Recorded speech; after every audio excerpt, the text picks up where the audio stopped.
10 people k.illed overnight as Iran cracks down on anti-government protests. At least 12 people have now died since protests began on Thursday.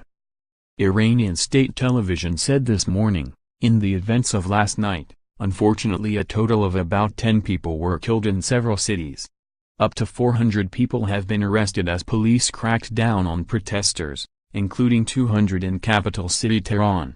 Protests continued overnight despite an intervention from President Hassan Rouhani, who acknowledged the dissidents' grievances but defended his record.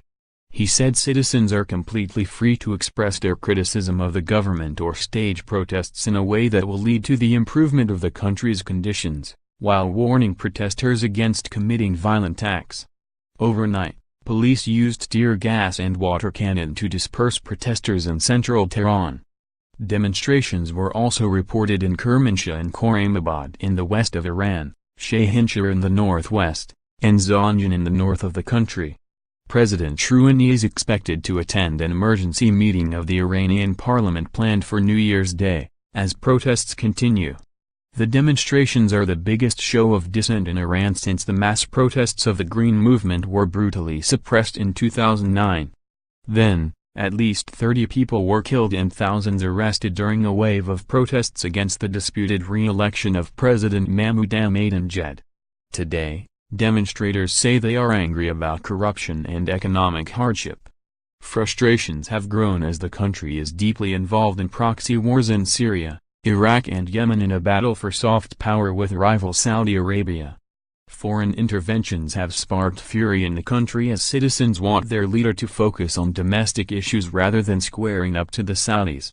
Although Iran is a major oil producer and a key center of power in the Middle East, youth unemployment reached 28.8% last year.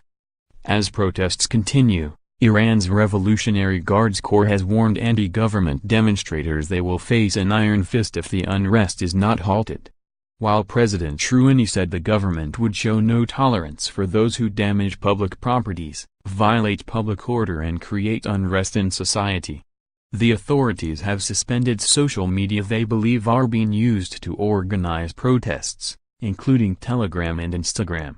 State media coverage of the protests focuses on young men attacking banks or burning the Iranian flag, AFP reports. It is not clear where protests will lead.